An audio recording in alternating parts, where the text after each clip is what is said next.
Chairperson of the GRA board. With the guidance of the board, GRA has been in the process of transforming from manual processes to digital processes. With launching the ASICUD award system today, GRA has achieved a crucial milestone in its operation and a giant step towards digitalization. In this context, I wish to acknowledge the critical input of UNCTAD, African Development Bank, the World Bank Group, and International Monetary Fund. The Gambia Revenue Authority is introducing the ASICUD award with funding from the Africa Development Bank through the Gambia government.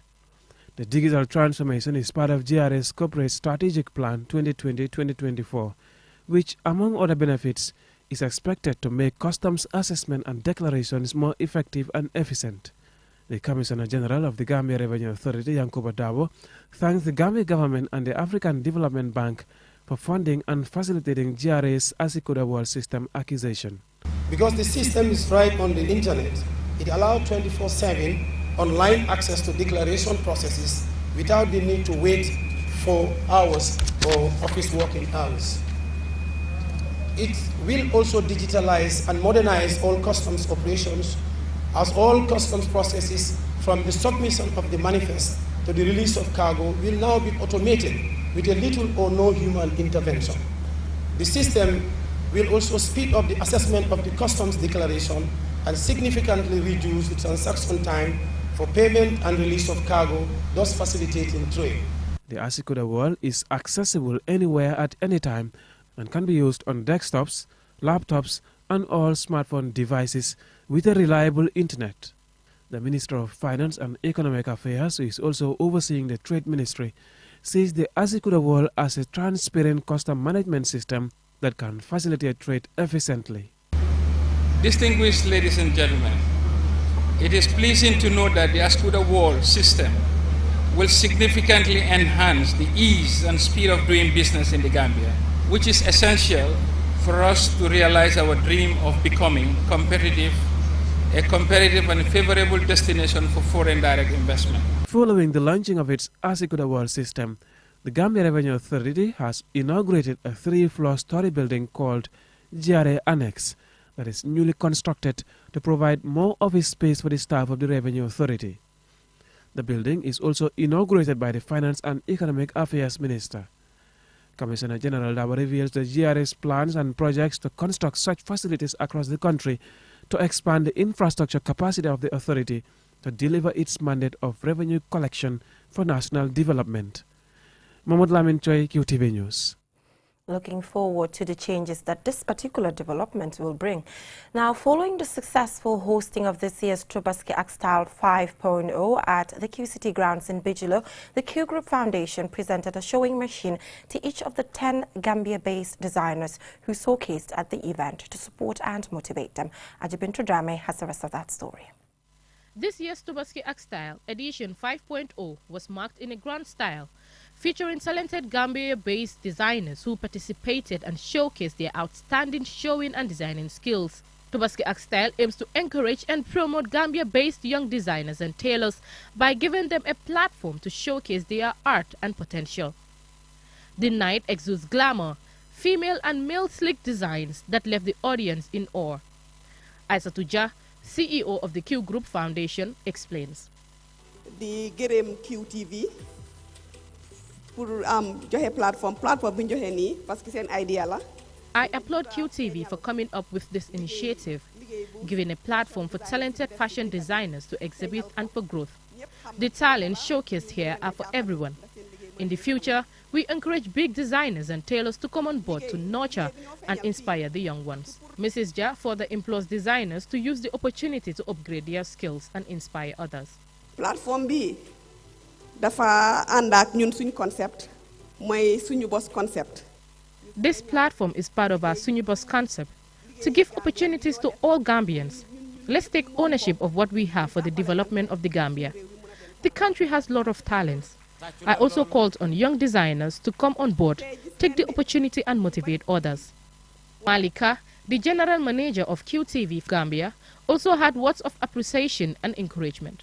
team bi daal su ma limee rek juum ñëpp ku nekk am na loo def nga contribute ko bañ egsi fi ñu àgg tey nii. I applaud the QTV team for their immense efforts in putting together this spectacular show. I also thank the CEO of the Q Group, Mohamed Jah, for his support. The charity foundation spearheaded by Aissatou Jah is adding their quota to socio-economic development and helped the victims of last year's windstorm disaster. This is a great initiative. Tobaski Axtile started in 2018 under the Q Group Foundation in collaboration with QTV Gambia. The Q Group Foundation is the philanthropic arm of the Q Group of companies. Ajibintu Drame, QTV News. Now, thumbs up to the Q Group Foundation. The Minister for Higher Education, Research, Science and Technology, Professor Pierre Gomez, presided over the 20th graduation ceremony of Insight Training Center on Saturday for students taking various courses. More in this report by Ansumana Isonyasi. Established in 1999, Insight Training Center is a household name in the Gambia, known for providing education and skills training to everyone, especially young people, to prepare them for the job market, but most importantly, to create self-employment. This is the first graduation ceremony since 2019 due to the COVID-19 pandemic. Over 1,000 students of the classes of 2019, 2020 and 2021 are being recognized for having successfully completed their training in various courses. Dr. Ismaila Sise, CEO of Insight, said the school is proud to contribute to national development by creating life-changing opportunities for young people, adding that the school's objective is to keep youths off the streets and into offices and workshops, thus reducing poverty and crime.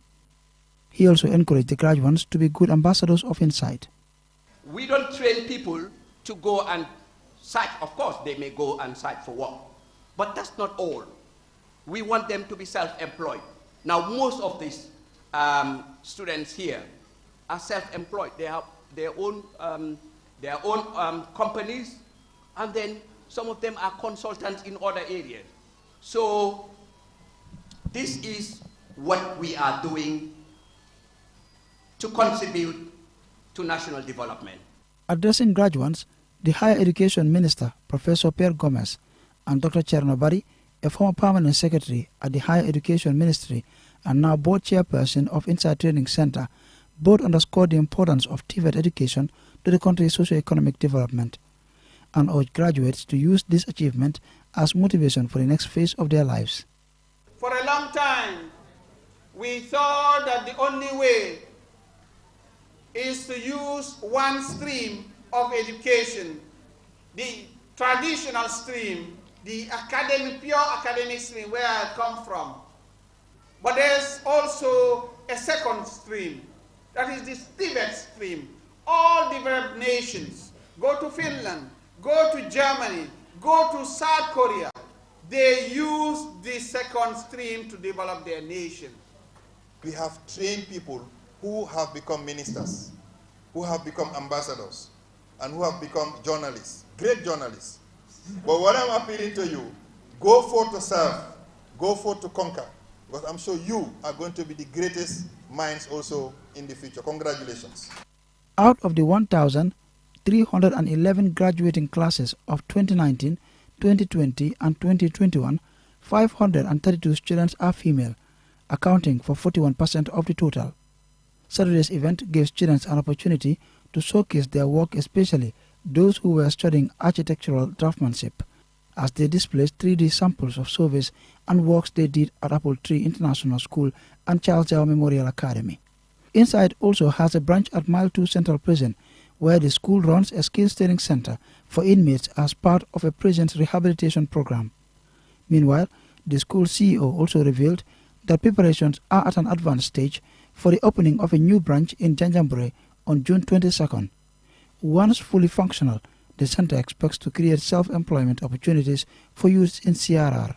Saturday's event also featured poetry performance and messages of appreciation by the President and Vice President of the Students' Union, Yusufa Koli and Agnes Frimpong, respectively. Ansumane Sonyasi for KTV News. Now, congratulations to the graduates from that story by Ansumane Sonyasi. We will now go for a short break, and when we come back, we have some more local news stories for you as well as international. Do stay tuned. For his kitchen, Prosper was thinking big. He therefore chose big new tiles. He then thought he'd also love a new stainless steel sink and a new mixer rack. And now that we're changing the sink, we might as well buy a new kitchen counter, right? Oh yeah, I couldn't resist. Good old Prosper. And yes, that's Batimat's Bati Days. Take advantage of exceptional discounts up to 70% on several products families. From June 11th to 25th, you will be splurging. Batimat, everything for construction from foundation to finishing.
Welcome back from that short break. If you're just tuning in, you're watching QTV News, and I'm Jenna Bosonko.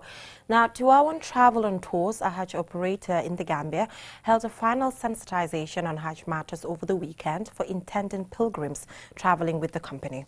The intending pilgrims also received their Hajj essentials for 2022 pilgrimage to Makkah. More in this report by Babu Kasise.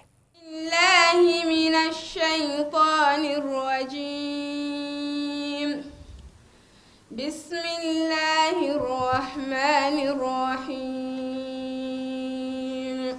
The intending pilgrims received training on how to wear ihram, the clothes worn by male and female pilgrims, the intending or declaration of Hajj at Bir Ali Mosque, which is 11 kilometers from Medina, performing Tawaful Qudum, the Tawaf of arrival in Makkah, the camping and prayer services at Mina, and the day of Arafat, the most important day of Hajj, which falls on the 9th of Dhul Hijjah, the journey to Muzdalifah and praying under the open skies, the symbolic stoning of the devil at Jamarat on Tobaski Day, performing Tawaful Ifada and running between Safa and Marwa, and all other rituals before performing Tawaful Wida, the farewell Tawaf before leaving the Holy Land.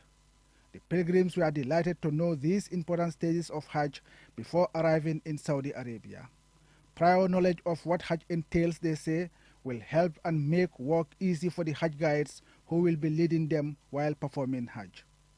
Aja Mariama Adletsi, the managing director of Tivaouane Travel and Tours and a Hajj operator, explains the preparations she has made in Saudi Arabia and in the Gambia. I did my preparations by getting one of the best hotel I want in Makkah and Medina, and the catering, mashallah, and then came back, moved into listing, engaging my pilgrims, the ones that have qualified in terms, because the number has been small, so everybody that has paid from 2019 up to 2020, everybody did not get a space, but the ones that are lucky get the space, and I started engaging them with their sessions, getting their passports, their COVID tests, vaccinations, their medical cards, their yellow cards, meningitis, yellow fever. Kadisar spoke about the importance of visiting Prophet Muhammad's final resting place with his companions Abu Bakr and Omar, the visit to Mount Uhud, where Hamza was killed when Muslims were defeated by the unbelievers in the Battle of Uhud, the visit to Masjid Qiblatayni and Masjid Quba, and offering prayers for Allah's blessings, among other important places. Other speakers include Imam Baba Lee from the Hajj Commission, Haja Maimuna Savage, Mr. Let, Imam Hassan Cham, and Sering Mor Jamasi, who all spoke about the importance of the fifth pillar of Islam and what intending pilgrims should expect when performing Hajj. First-time pilgrim Asis Wilan, Awa Sise, and Sehu Seka all thank Allah for giving them the opportunity this year and commended Tivaouane Travel and Tours for their excellence in providing the best package and services for them. The managing director of Tivaouane Travel and Tours has this advice for the intending pilgrims while on the journey of a lifetime. As usual, sabr, patience, muñ is what I have for them. Everybody have clean heart, open heart for each one of them, for each and other. Helpful, let them help each other. Let them have patience for each other. Let them have patience for others that they meet in the haram that they don't know. They should be ready to know that they are on the journey of a lifetime. Aja Mariama Adlesi says the first flight will depart from Banjul International Airport on Saturday 25th and Sunday 26 June 2022. She thanked the Ministry of Religious Affairs, the Hajj Commission and the government for supporting Hajj operators in the Gambia. Babukar Sise, QTV News. From that story from Babukar Sise on Hajj preparations, we will now take a look at news beyond our borders.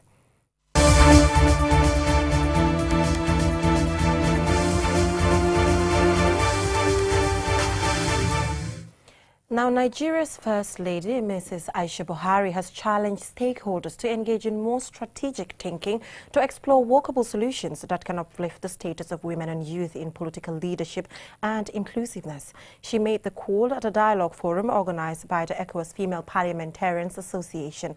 Ali Sise reports from Abuja.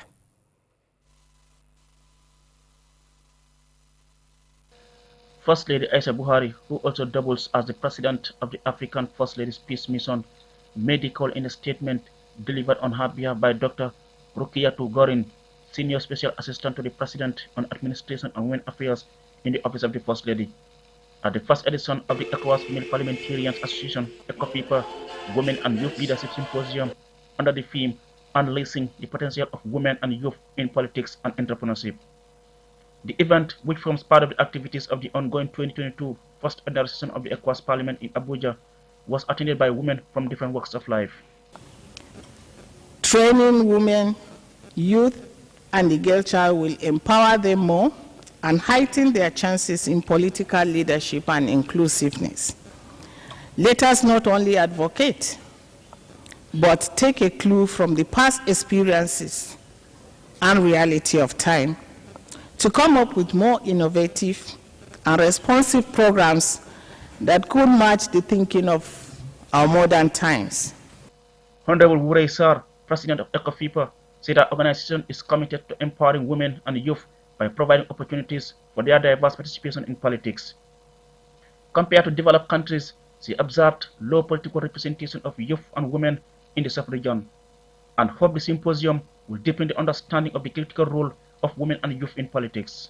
The mandate of ECOFIPA is all the more important than ever before. One of the key pillars of this vision is social inclusion, the strategies and objectives of which are to create a community of peoples fully involving women, youths, and children.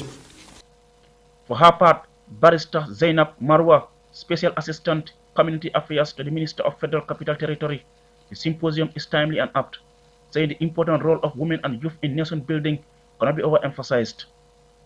She said, however, these groups continue to be marginalized in our society, hence the need for practical actions to change the status quo. We are conversant in the problem of the systematic and institutionalized marginalization of women and youth based solely on their age, gender, limited opportunities, and assumed lack of political experience. Guinea-Bissau's Adja Satu Kamara Pinto, 4th Deputy Speaker of the ECOWAS Parliament, said the symposium is part of efforts to resolve the problem women and youth face. In common with previous speakers, she believes such an interactive forum will further promote leadership and empowerment of women and girls on the African continent, which ECOFIPA had and continues to advocate. Since its inception, ECOFIPA has defended the cause of effective participation of women in the political process with the aim of increasing and promoting women at the decision-making levels of ECOWAS. There were other goodwill messages from several speakers, including Dr. Amina Sambo Magaji, Deputy Director, Digital Economy Department, National Information Technology Development Agency of Nigeria, whose agency has the money to create an enabling environment for Nigerians to use technology to enhance their living. Reporting for QTV News from Abuja, Nigeria, I am...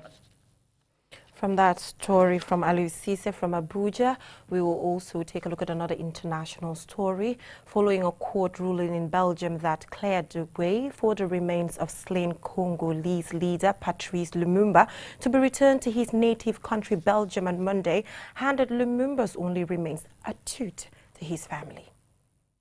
The decision to return the tooth ends years of lobbying for what is seen as a deeply symbolic gesture to the Congolese people.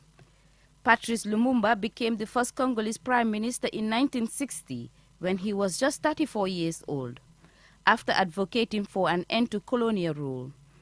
But after a military coup and the rise of dictator Mobutu Sese Seko, Lumumba was arrested and jailed. Lumumba was handed over to and assassinated by separatists in January 1961. His body is said to have been dismembered and dissolved with acid, according to testimony given by some of those involved in his death, in an apparent attempt to keep any grave from becoming a pilgrimage site. The tooth was allegedly pulled from his corpse during the murder and taken from Congo to Belgium by a man whose family then apparently kept it for more than half a century, who had helped dispose of Lumumba's body. The tooth was seized by Belgian authorities in 2016 from the daughter of the policeman, after Lumumba's family filed a complaint. The death of Lumumba is a highly contagious event in African history. Questions have persisted for decades over the alleged complicity of Belgium and the United States in the coup and his death. Due to his perceived ties to the Soviet Union, a Belgian parliamentary probe did determine that the government was morally responsible for Lumumba's death, while a 1975 U.S. Senate committee uncovered a failed CIA plan to assassinate him. Lumumba's assassination is seen by many as a lost opportunity for democracy. Instead, Mobutu went on to rule the country, which he later renamed Zaire for decades until his death in 1997. Lumumba's son, Ronald, said at a press conference in Brussels Friday that the restitution would allow closure for the family and the nation.